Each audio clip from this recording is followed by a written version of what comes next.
Assalamualaikum warahmatullahi wabarakatuh. Alhamdulillah wa syukurillah. Pada video kali ini Madia akan menanggapi satu akun yang bernama Agama Akal TV. Karena akun ini dia mencoba untuk berargumen sesuatu yang ujung-ujungnya bukan hanya pribadi yang diserang ini, tetapi ujung-ujungnya agama gitu loh. Agama Islam dalam posisi ini ada membawa video porno, macam-macam segala gitu loh. Makanya ini saya akan menjelaskan dan menerangkan mana sih fakta yang sebenarnya dalam proses penangkapan Ali Baharsa tersebut gitu loh. Oke, kita lanjut dulu ya dari paparan video dari akun Agama Akal TV ini. Oke, go. Ali Baharsa merupakan aktivis dakwah Islam yang dikriminalisasi dan difitnah secara keji. Faktor utama yang menyebabkan Bang Ali Baharsa ditangkap adalah karena Bang Ali Baharsa konsisten dalam mendakwakan khilafah. Dan satu lagi, Bang Ali Baharsa difitnah terkait pornografi. Hal ini diduga rezim melakukan pembunuhan karakter terhadap aktivis dakwah Islam. Wahai rezim, berhentilah. Kami akan terus bersuara menyampaikan kebenaran. Dan untukmu, pengemban dakwah Islam, jualah diri ini kepada Allah Subhanahu wa Ta'ala dan matilah dalam keadaan memperjuangkan agama Allah.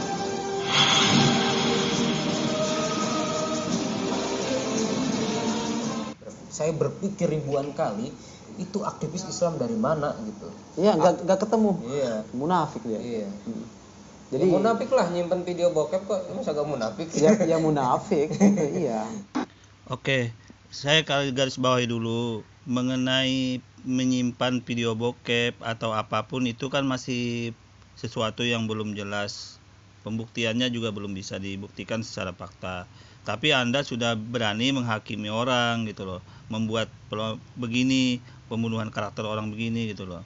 Nanti kita buktikan nanti dengan sesuatu yang dari asalnya sendiri gitu loh. Oke, kita lanjut dulu ya.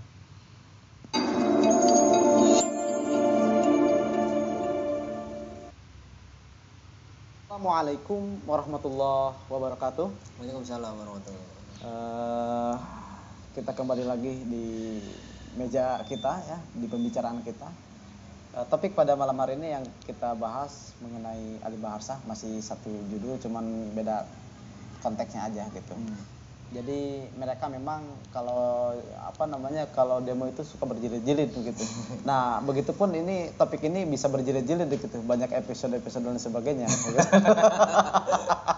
Jadi bisa kalau dalam kalau dalam kelapa itu kelapa bisa dibikin makanan manisan atau bisa bikin minyak dan sebagainya, tergantung siapa yang membuatnya begitu. Nah, Ali Baharsa juga ini bisa diambil beberapa topik begitu. Nah, kita malam ini fokus kepada sekawanannya, itu adalah teman-temannya itu HTI. Teman-teman HTI dia berkicau setelah Ali Baharsa ini dinyatakan tersangka oleh kepolisian. Nah, oke, saya garis bawahi dulu di sini ya. Argumen Anda mengatakan HTI, menyebut-nyebut HTI. Kan HTI sudah dibubarin, bro. Jadi tidak ada lagi HTI. Ya kan? HTI sudah dibubarin oleh pemerintah, oleh negara Indonesia sudah membubarin itu HTI. Jadi ngapain Anda sangkut pautkan dengan dengan HTI kembali menyebut, itu sama aja omong kosong gitu loh. Itu suatu pembodohan namanya, karena HTI sudah dibubarin, nggak ada lagi HTI, ya kan? Jadi akal Anda nggak nyambung di sini gitu loh, membuat video tapi sesuatu yang nggak jelas, yang nggak ada, kenapa dibuat ada gitu loh. HTI itu sudah dibubarin, bro. Lanjut. Bukan tersangka, udah terdakwa. Udah terdakwa begitu ya, udah terdakwa oleh kepolisian. Setelah itu kemudian teman-teman HTI ini berkicau.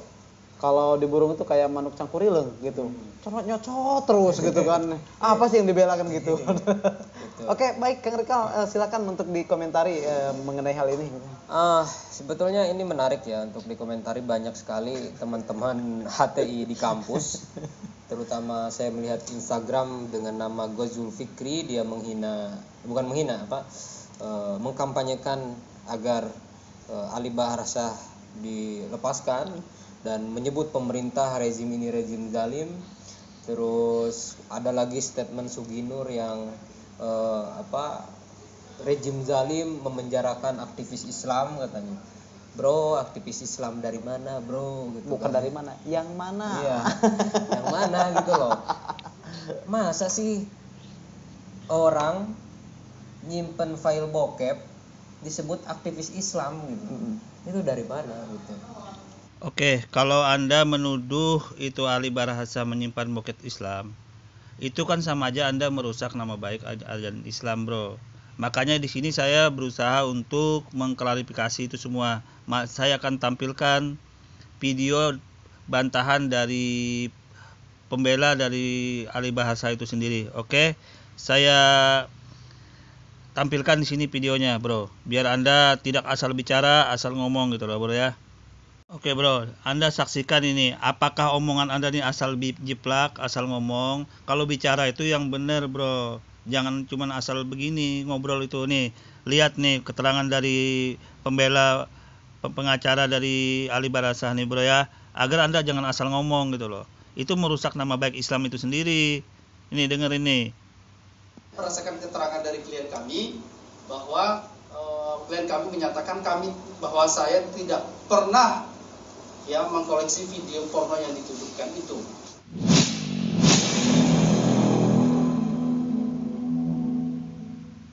Baik Bang, kembali ke soal porno tadi. Ini di sosial media dan juga di banyak web itu dikabarkan Alimuddin Bahar Syah ini konsumen video porno. Bagaimana tanggapan LBH Pelita Umat terkait konten porno ini, Bang? Ya, baik. Bisa saya jelaskan bahwa klien kami, saudara AB ini, pada saat pemeriksaan telah kami tanyakan kepada penyidik dan kami pastikan untuk memastikan tuntutan apa yang diajukan kepada klien kami. Dan penyidik menjawab bahwa yang dituduhkan adalah sebagaimana yang sudah disampaikan tadi, tidak ada satupun pasal yang menyangkut tentang pornografi. Jadi mengenai pornografi tidak ada sama sekali. Jadi klien kami hanya dituduh ketika dijelaskan oleh penyidik pasal ini, pasal A, pasal B, pasal C, dan setelah itu kami menanyakan kepada klien kami tanpa ada penyidik di situ, dan klien kami menyatakan bahwa ya hanya khilafah saja yang saya upload di Facebook itu, tidak ada yang lain. Saya hanya menawarkan ide khilafah di Facebook. Saya hanya menawarkan ide-ide ini, bukan berarti saya menyuruh orang untuk melakukan itu. Nah, tidak ada sama sekali untuk masalah pornografi di BAP itu tidak ada sama sekali. Tuh, dengarin bro ya. Anda asal ngomong Fikri ya, akun agama Akal TV. Anda asal nyelocot, asal bicara, menuduh orang yang tidak benar. Itu namanya fitnah, bro. Apalagi yang Anda fitnah itu orang muslim, sesama muslim. Itu dosanya lebih parah, itu diancam dalam Al-Hujurat itu ayat 12, bro ya. Anda telah memfitnah ini, mengatakan Ali Bahar Syah menyimpan, membuat nonton video porno segala. Itu kan tidak benar Anda ini gitu loh. Ini dari pengacaranya sendiri ngomong loh ini. Di penyidikan juga terbukti memang tidak ada yang begitu gitu loh. Anda dengerin lagi nih, lanjut. Ditunjukkan kepada tim hukum sebelum diperiksa begitu? Tidak ada sama sekali juga, tidak ada. Penyidik yang lain di luar penyidik yang memeriksa pada waktu itu hanya menanyakan keping-keping DVD, keping-keping CD, menanyakan ini isinya apa, dan dijawab oleh klien kami itu bukan punya saya, bukan milik klien kami, tapi melainkan milik dari para 3 saksi yang juga ditangkap pada waktu itu. Dan ketika ditanyakan kepada para saksi 3 itu, hanya menjawab bahwa itu hanya isinya itu materi konten-konten ya dakwah, tidak ada yang lain. Baik, kembali ke Pak Chandra. Tiba-tiba nanti Mabes menerapkan pasal pornografi, bagaimana sikap dari LBH Pelita Umat? Yang jelas begini, mohon izin saya ingin tunjukkan bahwa di dalam surat penangkapan, penetapan tersangka itu barangkali disimak di Zoom, tidak ada satu pasal pun terkait pornografi. Tidak ada satu pasal pun yang dituduhkan bahwa klien kami AB Ali Barsah terkait pornografi, itu tidak ada. Jadi kami protes keras. Kenapa di press conference disebutkan bahwa klien kami penonton video porno. Jadi kami protes keras, gitu ya. Jadi kami sangat meyakini bahwa klien kami ini adalah orang yang soleh, orang aktivis dakwah, amanah, apalagi sudah menikah, begitu ya. Dan sepengetahuan kami, handphone yang disita milik Ali Barsah itu, menurut keterangan klien kami, itu baru dibeli beberapa hari sebelum penangkapan. Dugaan saya begitu, keterangan begitu. Nah, jadi oleh karena itu kami akan melakukan protes kalau misalkan itu disebutkan terkait pasal. Saya ingin menambahkan mengenai terkait bukti video porno itu. Dapat kami sampaikan bahwa alat bukti yang disita oleh penyidik itu belum pernah dinyatakan dan belum pernah diperlihatkan kepada kuasa hukum, kepada kami, bahwa isi dari alat bukti yang disita itu apa saja. Contohnya dalam handphone itu kami tidak pernah diperlihatkan bahwa isinya ini ada konten apa saja. Itu belum pernah diperlihatkan kepada kuasa hukum. Yang kedua, apabila penyidik Mabes Polri ini menambahkan tuntutannya dengan pornografi, sedangkan surat penetapan tersangka dan lain-lainnya itu sudah keluar dan tidak ada pasal pornografi, sangat tidak mungkin dalam proses penyidikan ini pasal atau tuntutan ditambah. Demikian dapat saya sampaikan. Satu lagi Pak, handphone tadi yang disita termasuk alat bukti yang lain itu sebelum disita pernah nggak ditunjukkan ke kuasa hukum bahwa ini isinya ini baru kemudian disita begitu, sehingga kita bisa tahu bahwa konten awalnya ada atau tidak, setelah itu bagaimana begitu? Kalau ditunjukkan tidak pernah. Berarti tidak pernah isi tahu. Jadi kami file isinya tidak pernah mengetahui isinya apa, hanya saja berdasarkan keterangan dari klien kami bahwa klien kami menyatakan bahwa saya tidak pernah ya mengkoleksi video porno yang dituduhkan itu. Nah, itu jadi itu berdasarkan keterangan dari klien kami.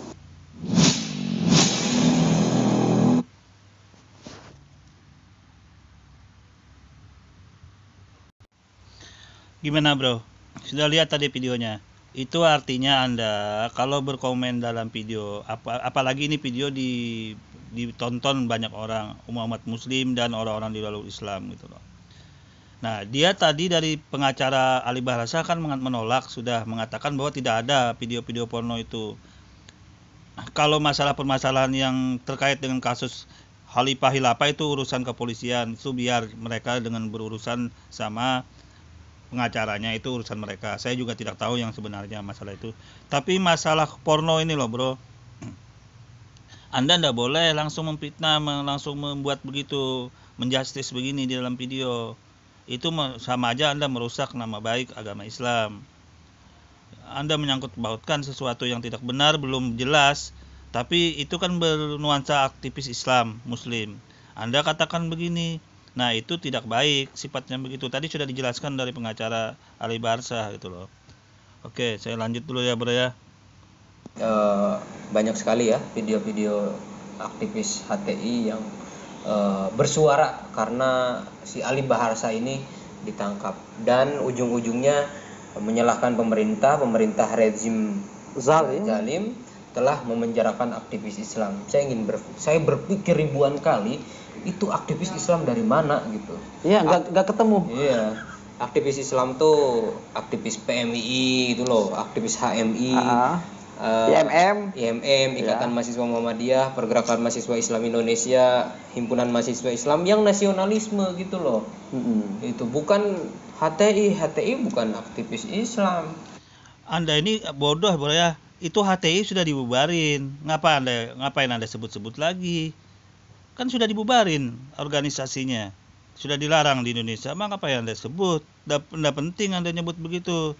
Sesuatu yang belum jelas nggak etis Anda sebut kembali. Itu suatu kebodohan namanya. Itu membuat rusak nama yang lain yang aneh gitu loh. Sesuatu yang sudah dibubarin kok disebut-sebut lagi. Itu aktivis teroris internasional, aktivis gitu. Pemberontak. Iya. Aktivis Anda yang aktivis yang lucu-lucu, sesuatu yang sudah dibubarin kok disebut-sebut. Apapun Anda ngomongin ya Anda masuk otak oleh orang karena sudah dibubarin itu HTI. Ngomong itu yang jelas aja gitu loh. HTI itu aktivis atau ya orang-orang HTI itu adalah aktivis teroris internasional, intinya itu. Yang membiayain HTI ini Inggris. Kita sudah tahu semua, banyak orang yang tahu kok. Yang membiayai HTI ini adalah Inggris. Oh, luar biasa ya. Iya. Pantesan ya dia sering menyebarkan buletin. Saya pikir ini duitnya. Itu adalah kesimpulan bodoh. Karena HTI sudah dibubarin, bro. Dibubarin HTI itu sudah oleh pemerintah, oleh Indonesia. Jadi Anda bersimpulan yang bodoh. Anda sebenarnya gimana ya caranya? Menuduh seseorang itu fitnah loh, bro. Memfitnah orang yang tidak benar, Anda nanti akan menanggung sendiri resiko ajabnya dari Allah Subhanahu wa taala. Oke. Dari mana gitu? Iya. Ternyata saya baru tahu di sini. Betul itu. Jadi aliran-aliran yang ngawur itu dalam Islam itu banyakan yang disetting oleh Inggris. Misalkan kalau di Sunninya ada HTI, ada ISIS. ISIS termasuk Amerika juga. Terus kalau di Syiahnya ada Syiah Siraji atau Syiahnya Yasir Habib, Inggris juga gitu. Ini jadi persoalan bagi bangsa kita di mana provokasi saat ini mudah sekali kita temukan orang yang provokatif gitu. Nah, ini gara-gara ini. Pertama karena keilmuan yang sangat dangkal dan juga informasi yang memang dia menutup informasi dari luar, hanya mengambil informasi dari kelompoknya sendiri gitu. Nah ini memang persoalan kita. Jadi egois mereka itu. Iya, betul. Kalau disebut munafik dia. Iya. Jadi ya, munafik lah nyimpen video bokep kok, masa gak munafik? Ya munafik. Tapi tadi kan sudah dijelasin oleh pengacaranya, dari orangnya juga, dari faktanya, dari hasil penahanan tadi, surat penahanan dari kepolisian tadi kan sudah jelas, bro. Tidak ada masalah pornografi, menyimpan pornografi tidak ada. Dan itu tadi sudah dibuktikan dari pengacaranya tadi sudah dibuktikan, bro. Jadi kalau saya nilai Anda yang asal-asal bicara ini, asal jiplak gitu loh. Asal bicara, saya tidak suka yang begini caranya gitu loh. Karena apa? Karena Anda merusak nama baik Islam itu namanya. Itu kan orang Islam, ahli bahasa. Nah, terus fakta yang tidak sebenarnya, masalah porno. Kalau masalah dia kasusnya di kehalifan nanti tinggal dibuktikan aja nanti di khilafah itu pembuktian aja nanti di pengadilan. Benar enggaknya itu urusan mereka. Tapi kalau masalah ini loh, porno ini Anda harus dengar tadi yang rekaman tadi video yang disampaikan pengacaranya itu. Bahwa surat penahanan tadi tuduhannya itu tidak ada masalah porno, bro. Tidak ada, sudah disampaikan tidak ada porno. Berarti Anda kalau Anda mengatakan porno itu Anda asal jiplak, asal ngomong gitu loh. Oke? Iya. Itu. Jadi begitu, Bang. Jadi begitu ya? Iya. Gitu loh. Ya, ini obrolan santai aja gitu, gak harus formal gitu. Karena ini kan menghadapi orang kayak gini tuh gak perlu harus pakai dalil dan hadis. Iya. Cukup dengan akal pikiran aja. Iya. Gitu. Santai aja. Santuy ya. Mau ngaji dalil sama hadis. Oke. Kalau berbicara hukum itu, bro, itu harus kelar, harus jelas, harus nyata, bro ya. Kalau Anda begini, itu masih opini, masih argumen.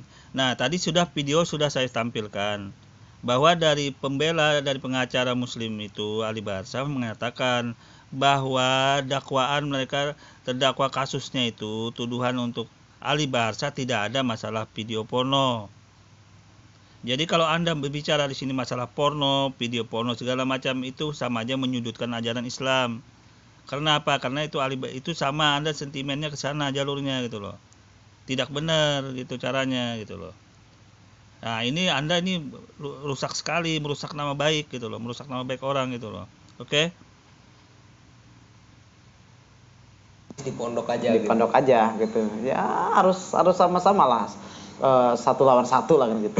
Iya, betul. Begitu Kang Rikal. Iya. Terima kasih. Iya, sama-sama. Saya jujur saja secara pribadi sangat tercerahkan begitu dengan apa yang Kang Rikal sampaikan mengenai komentar-komentarnya dan sangat menginspirasi buat saya. Menginspirasi untuk menyimpan file bokep. Ya enggak juga begitu. Ya Kang Rikal, mungkin ini waktu sudah mepet juga. Saya tutup. Assalamualaikum warahmatullahi wabarakatuh. Oke. Inilah demikian ini kita membahas tentang beberapa masalah yang terjadi pada kasus Ali Baharsah. Saya sebenarnya hanya menitik beratkan kepada video-video porno atau hal-hal yang bersifat porno-porno itu, karena ini bisa digoreng oleh macam-macam seperti akun ini gitu loh. Seperti akun tanpa agama akal TV ini sudah menggoreng macam-macam oleh termasuk Rikal ini gitu loh. Masalah video-video, dan ternyata tadi saya sudah konfirmasi ke video yang pengacaranya di Ali Baharsah, tidak ada dakwaan mengenai video porno. Yang tersangkut dari masalah Ali Baharsah itu masalah kehalifahan. Dia memposting video-video halifah. Nah, itu saya tidak bisa ikut campur urusan itu biar mereka menyelesaikannya dengan kepolisian, dihukum nanti. Bagian bidang hukum itu urusan mereka, masalah kehilafahan.